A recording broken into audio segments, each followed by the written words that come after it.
बिस्मिल्लाहिर्रहमानिर्रहीम। अस्सलाम वालेकुम। Welcome to Libra Story. अगर आप चैनल पर नए हैं तो चैनल को सब्सक्राइब करके बेल नोटिफिकेशन ऑन कर लें ताकि आपको मिलती रहे तमाम वीडियो अपडेट्स। अब आप मुझे लिब्रा स्टोरी फेसबुक पेज पे भी फॉलो कर सकते हैं।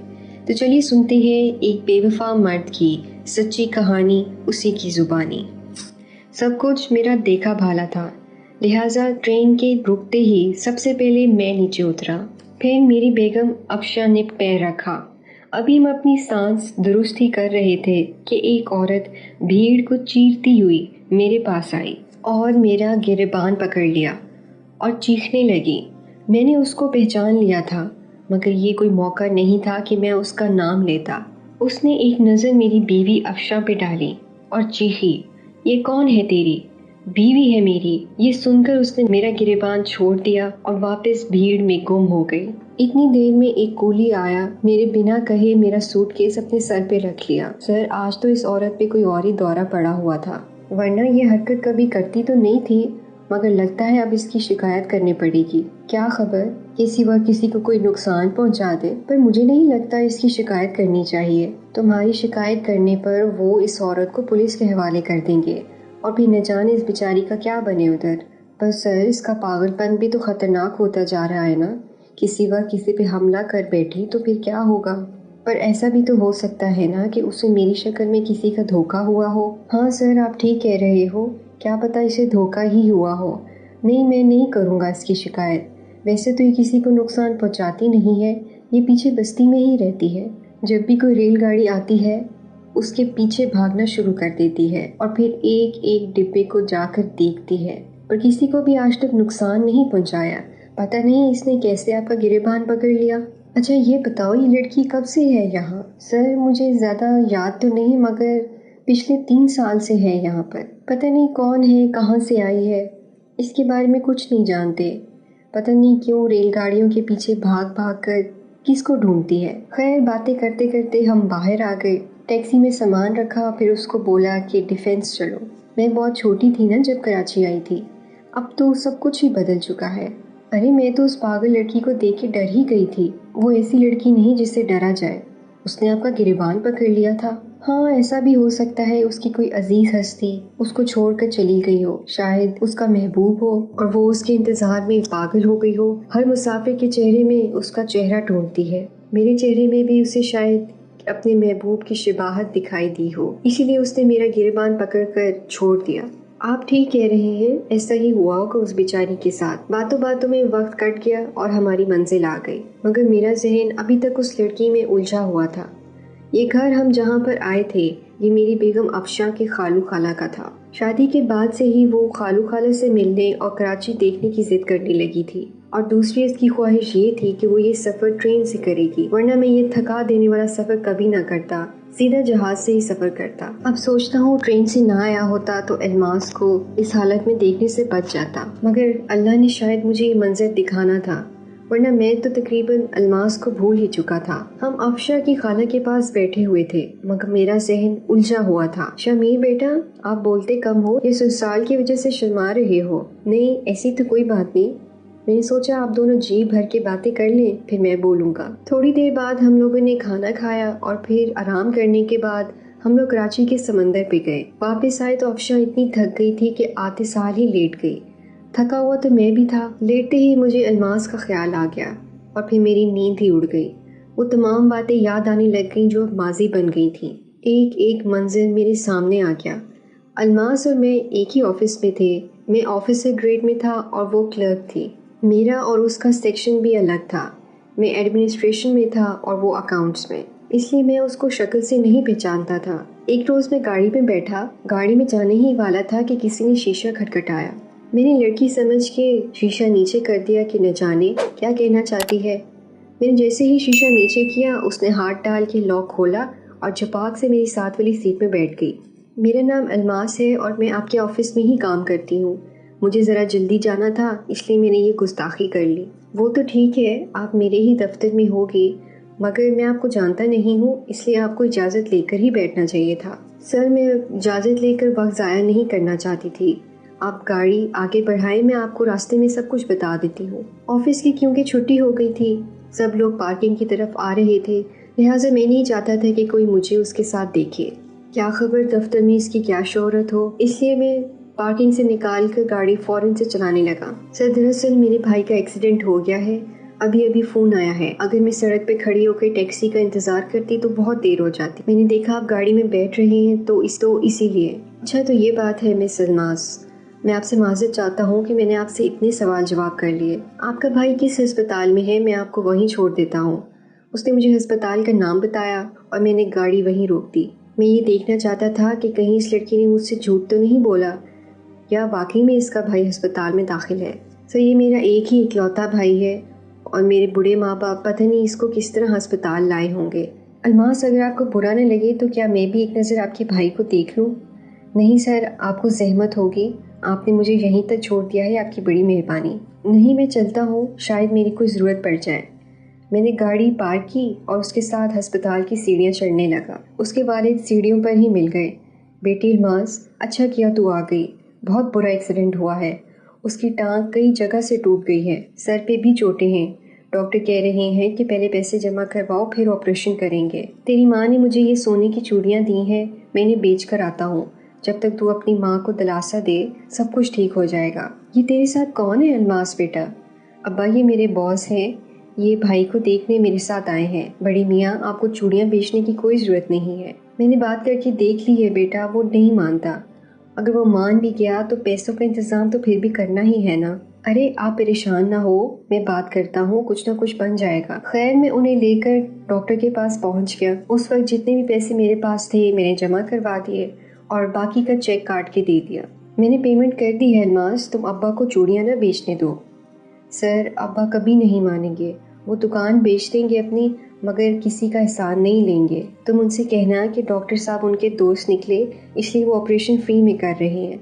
सर यूँ तो मुझे भी नहीं अच्छा लगेगा कि आप पेमेंट करें, ऐसी भी बात नहीं, मुझे भी सवाब कमाने दो, तुम्हारे भाई का इलाज अब मैं करवाऊँगा। मैं अस्पताल से बाहर आया तो अपने आप को ऐसा मुतमईन महसूस कर रहा था कि ऐसा इत्मीनान मैंने पहले कभी महसूस नहीं किया। घर वापस आया, बहुत थक गया था, आते ही मैं सो गया। सुबह उठा, तैयार हुआ, वापस ऑफिस की तरफ जा रहा था कि अचानक से मुझे अल्मास का ख्याल आया। उसका ख्याल आते ही मैंने फौरन से गाड़ी अस्पताल की तरफ मोड़ दी। अस्पताल पहुंचा तो अल्मास के वालिद साहब से मुलाकात हुई। अल्मास का पूछा तो उन्होंने तो मुझे हैरान कर दिया। वो कह रहे थे कि अल्मास को तो नौकरी की पड़ी रहती है, कहती है अगर छुट्टी कर ली तो तनख्वाह में से पैसे कट जाएंगे। मुझे ऐसा लगा कि मैं खालिद को नहीं अल्मास को देखने आया था। मैं कुछ देर बैठने के बाद दफ्तर आ गया। मैं घर से ऑफिस जाते हुए और वापस घर जाते हुए रोजाना अस्पताल का चक्कर लगा रहा था। अब उसके भाई खालिद की हालत बेहतर होती जा रही थी। जिस रोज उसके भाई को डिस्चार्ज किया गया मैं उसके घर गया। घर देख के तो गुर्बत का एहसास हो रहा था, मगर घर जिस तरह साफ पड़ा था उससे उनका मुहज़्ज़ब होने का भी इल्म हो रहा था। वहाँ पहुँच के पता चला कि उसके भाई खालिद ने इंटर का इम्तिहान दिया हुआ है। मैंने उसकी मुलाजमत लगाने का भी वादा कर दिया। दफ्तर आते ही मैंने उसका ट्रांसफ़र अपनी ब्रांच में करवा लिया ताकि उसके मसाइल से वाकिफ़ रहूं। अब वो क्योंकि मेरी ही ब्रांच में थी तो अक्सर मेरे पास आके बैठ जाया करती थी। उसकी जहानत से मैं इतना मुतासिर हुआ कि अक्सर अपने ही मसाइल उसके साथ शेयर करता। मैंने उसके भाई की नौकरी का भी बंदोबस्त कर दिया। मैं कभी कभार उसके घर भी चला जाता था। उन लोगों पर मेरे इतने एहसानात थे कि वो मुझे खुशामदीद कहने पर ही बजा थे। एक दिन मेरे दिल में ये बात आई कि इन लोगों को ये तो पता होगा कि मैं गैर शादीशुदा हूँ, तो ये लोग ये सोचते होंगे कि शायद मैं अल्मास में दिलचस्पी लेता हूँ। फिर मैंने अपने आप को टटोला, फिर अपने आप से सवाल किया तो दिल से आवाज़ आई कि मैं अल्मास से मोहब्बत करने लगा हूँ। तो मैंने फैसला कर लिया कि मैं इस बारे में अल्मास से ज़रूर बात करूँगा। शायद मुझे अल्मास से ये बात करने में मज़ीद वक्त लग जाता, लेकिन मेरी माँ ने मेरी चचा की बेटी के साथ मेरे रिश्ते की बात करना शुरू कर दी। मगर मुझे चचा की लड़की बिल्कुल भी पसंद न थी, इसलिए मैंने अम्मा से कह दिया कि मैं आपको सोच कर जवाब दूंगा। अल्मास में तुम्हें कैसा लगता हूँ? सर आप बहुत अच्छी हैं। क्या तुमने भी अपने दिल में मेरे लिए मोहब्बत महसूस की है? सर आपको तो बहुत सारी लड़कियां मिल जाएंगी, जो पूछा है उसका जवाब दो। सर ऐसी बातें तो लड़की से नहीं उसके माँ बाप से करते हैं। ये कहकर वो चल पड़ी और मुझे महसूस हुआ कि शायद उसके दिल में भी मेरे लिए मोहब्बत है। मैं वक्त का इंतजार कर रहा था कि कब उसके माँ बाप से बात करूँ, मगर वक्त मेरा इंतजार नहीं कर रहा था। वो उठकर गई ही कि मेरे ट्रांसफ़र ऑर्डर्स आ गए। लाहौर में कंपनी की एक नई ब्रांच बनी थी। उनको वहाँ पे एडमिनिस्ट्रेशन के लिए ایک لائق آدمی کی ضرورت تھی اور خوش قسمتی سے وہ لائق آدمی میں ہی تھا۔ دگنی تنخواہ پہ مجھے وہاں پر رکھا جا رہا تھا۔ ایک ہفتے کے اندر اندر مجھے وہاں جانا تھا اور اتنی جلدی شادی ممکن نہیں تھی۔ پھر میں نے سوچا کہ میرے پاس صرف ایک ہفتہ ہے، میں یہ چانس بھی نہیں چھوڑنا چاہتا تھا، مگر امی اتنی جلدی شادی کے لیے نہیں مانیں گی۔ لیکن اگر میں کچھ دنوں کے لیے لاہور چلا جاؤں تو شاید یہ چچا کی بیٹی کا معاملہ بھی ٹھنڈا پڑ جائے، اور جب واپس آؤں گا تو الماس کو پیش کر دوں گا۔ جہاں تک رہی الماس کی بات تو میں اس سے عہد کر کے جاؤں گا کہ میں جب بھی واپس آیا تو تم سے ہی شادی کروں گا۔ جب میں نے الماس کو یہ ساری بات بتائی تو وہ کہنے لگی، آپ کے تو بہت تعلقات ہیں، آپ میرا ٹرانسفر بھی وہیں پہ کروا دیجیے، میں بھی آپ کے ساتھ چلتی ہوں، مگر وہاں بھی مجھے کام کا کوئی علم نہیں الماس۔ سر میں آپ کو کھونا نہیں چاہتی، آپ مجھ سے شادی کر لیں اور مجھے اپنے ساتھ لے چلیں، میں نوکری چھوڑ کر صرف آپ کی خدمت کروں گی، پر میں تم سے وعدہ کرتا ہوں میں زیادہ سے زیادہ 1 سال کے اندر تمہیں وہاں پہ بلوا لوں گا۔ بس سر یہ 1 سال میں کیسے گزاروں گی؟ آپ نے 1 سال میں اتنی شمعیں جلا دی ہیں، میں کس کس کو بجھاؤں گی؟ میں تمہیں فون کرتا رہوں گا اور خط بھی لکھتا رہوں گا۔ یہ باتیں کئی دنوں تک چلتی رہیں، آخرکار اس نے میرے آگے ہار مان لی۔ آپ وعدہ کریں سر، آپ وہاں جا کر مجھے بھول تو نہیں جائیں گے نا؟ اور ہاں، اگر آپ کو وہاں کوئی اور لڑکی پسند آ گئی تو میں اپنی جان دے دوں گی۔ پھر وہ دن آ گیا جس دن مجھے جانا تھا، وہ مجھے اسٹیشن پہ چھوڑنے آئی۔ سر جس طرح میں آپ کو چھوڑنے آئی ہوں آج، اسی طرح جب آپ واپس لوٹیں گے میں آپ کو لینے بھی آؤں گی۔ اگر کوئی آپ کے ساتھ لڑکی ہوئی نا تو میں اسی ٹرین کے آگے لیٹ کر اپنی جان دے دوں گی۔ ایسی باتیں نہ کرو، تم کیا سمجھتی ہو میں تمہیں بھول جاؤں گا؟ میرا انتظار کرنا۔ یہ کہا اور میں لاہور آ گیا۔ لاہور آ کے میں اسے واقعی میں نہیں بھولا، کیونکہ مجھے اس کی عادت ہو گئی تھی۔ 2-3 ماہ بعد میں نے اپنے والدہ اور بھائی کو بھی بلوا لیا۔ ابھی مجھے اس کمپنی میں 6 مہینے ہی ہوئے تھے کہ میں نے جاب چھوڑ دی۔ اس کا سبب وہاں کے ڈائریکٹر مسٹر ربانی ہیں۔ ان کا کمپنی کے باقی مالکان سے جھگڑا ہوا اور انہوں نے اپنا حصہ الگ کر لیا۔ وہ ایک بہت بڑے بزنس مین تھے، ان کا کاروبار کئی ممالک میں پھیلا ہوا تھا۔ وہ میرا کام پہلے دیکھ چکے تھے، وہ میرے کام سے بہت متاثر تھے، اس لیے انہوں نے مجھے بھی اکسایا کہ میں استعفیٰ دے دوں، وہ مجھے اپنے کاروبار میں شامل کر لیں گے۔ ان کا کاروبار اٹلی میں تھا۔ یہ ایسی آفر تھی کہ مجھے تیار ہونا پڑا، لہٰذا میں نے کمپنی میں استعفیٰ دے دیا اور کوئی بھی بات میں نے الماس کو نہ بتائی کہ وہ لاہور آنے پر اتنی خفا ہوئی تھی، اٹلی جانے پر نہ جانے اس کا کیا رد عمل ہوگا۔ مسٹر ربانی کے ساتھ میرے تعلقات بہت گہرے ہونے لگ گئے۔ وہ اکثر اپنے گھر پہ مجھے بلواتے تھے، ہم بزنس کی باتیں کیا کرتے تھے۔ ایک دن میں ان کے گھر آیا ہوا تھا کہ ان کی بیٹی افشا سے میرا تعارف ہوا۔ میں نے اس کو دیکھا اور پھر دیکھتا ہی رہ گیا۔ میں نے اس کا موازنہ الماس سے کیا تو دونوں کا کوئی جوڑ ہی نہیں تھا۔ وہ نہایت حسین، اعلیٰ تعلیم یافتہ اور بڑے باپ کی بیٹی تھی، جن سے اب میرا مستقبل وابستہ تھا۔ ان کا ماحول بہت آزاد تھا۔ وہ ایک بار ملی اور پھر گھنٹوں میرے ساتھ بیٹھتی۔ آہستہ آہستہ میں اس کے قریب ہوتا چلا گیا اور الماس کہیں پیچھے رہ گئی۔ الماس کو کہیں سے معلوم ہو گیا کہ میں نے نوکری چھوڑ دی ہے۔ اس نے مجھ سے فون پہ بات کی تو وہ بہت پریشان تھی۔ اس کو سمجھانے کے لیے میں واپس کراچی آیا اور اس کو بتایا کہ میں نے کسی کے ساتھ مل کر نیا بزنس شروع کیا ہے، اس لیے ملازمت چھوڑ دی ہے۔ جیسے ہی بزنس چلنا شروع ہوگا میں اس سے شادی کر لوں گا۔ پھر اس وعدے کے ساتھ میں واپس لاہور چلا آیا کہ وہ 6 ماہ بعد میرے ساتھ لاہور میں ہوگی۔ اب میں جلد سے جلد اٹلی جانا چاہتا تھا۔ ایک دن میں نے افشا سے وہی سوال کر لیا جو میں نے ایک دن الماس سے کیا تھا۔ افشا میں تمہیں کیسا لگتا ہوں؟ ڈیڈی کے مطابق آپ بہت اچھے انسان ہیں۔ میں ڈیڈی کا خیال نہیں تمہارا خیال جاننا چاہتا ہوں۔ میرا بھی یہی خیال ہے۔ تو کیا تم مجھ سے شادی کرو گی؟ اور یہ بات آپ کو میرے ڈیڈی سے کرنی چاہیے، اگر انہوں نے ہاں کر دی تو مجھے بھی کوئی اعتراض نہ ہوگا۔ پھر جب میں نے اپنا یہی سوال افشا کے ڈیڈی کے آگے رکھا تو ان کا جواب سن کے مجھے یوں محسوس ہوا جیسے وہ یہی بات اپنے دل میں لیے رکھے تھے۔ صرف بیٹی کا باپ ہونے کی وجہ سے انہوں نے ہمت نہ کی تھی۔ انہوں نے ہاں کہہ دی، مگر کہا کہ اگر میری ماں ان سے آ کے بات کرے تو بہت اچھا ہوگا۔ پھر جب میں نے اپنی والدہ سے بات کی تو میری والدہ کو چچی کی بیٹی یاد آ گئی، مگر میں نے انہیں کہا کہ میں اپنے باس کو زبان دے چکا ہوں، ان کی بیٹی سے شادی کر کے میرا فائدہ ہی فائدہ ہے۔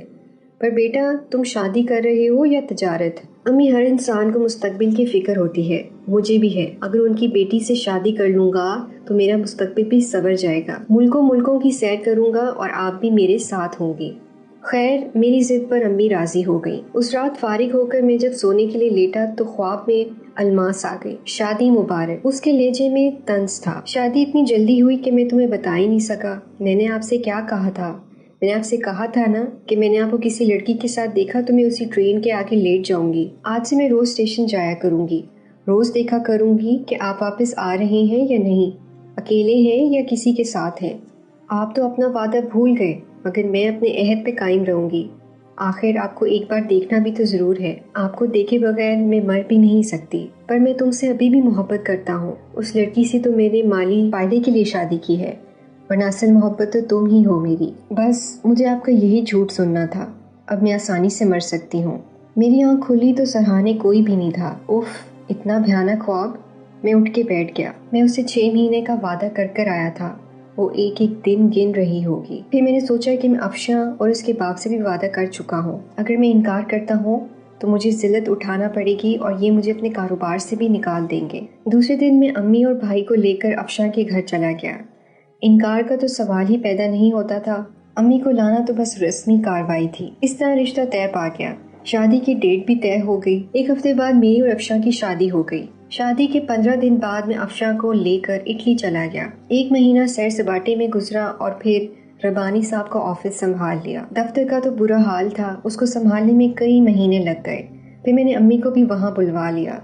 इटली पहुँचकर भी मुझे अलमास का ख्याल आया। वहाँ पहुँचकर भी मैंने उसको फ़ोन करना मुनासिब न समझा, क्योंकि अब उसको कुछ भी बताने या ना बताने से कोई फ़र्क ना पड़ता। और अब मैं अपने आप को महफूज महसूस कर रहा था, क्योंकि अब वो मेरा पीछा करते हुए इटली नहीं आ सकती थी। 5 साल यूं ही गुजर गए।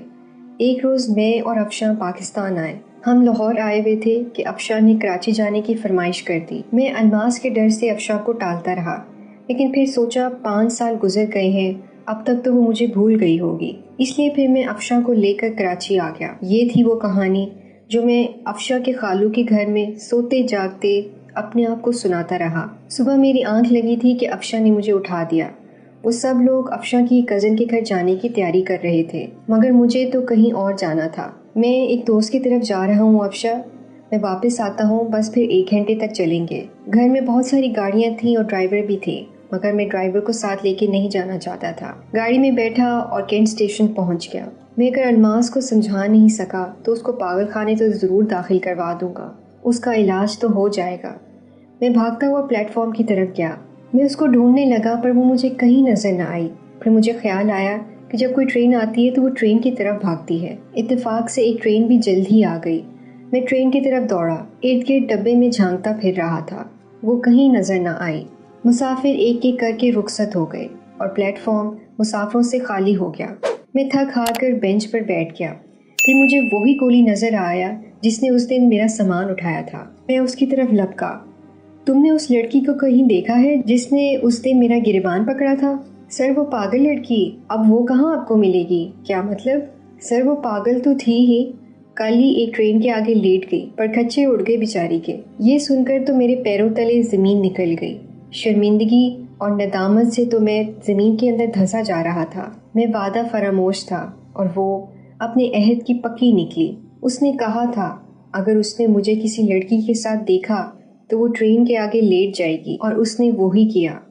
मैंने सोचा उसकी ताज़ियत के लिए उसके घर जाऊं, मगर एक कातिल उनके घर कैसे जा सकता था? मैं घर लौट आया। कुछ दिनों बाद मैं और अफशा वापस इटली चले गए, लेकिन पाकिस्तान से इतने फासले पर दियारे गैर में पहुंचकर भी मैं ज़मीर के कचौके से निजात हासिल नहीं कर सका। जिसको मैं वक्त गुजारी समझ रहा था वो इतना गहरा जख्म दे जाएगी, मैं बेवफा और वो बावफा समझ ली जाएगी। मुझे इन बातों का कतई एहसास ना था।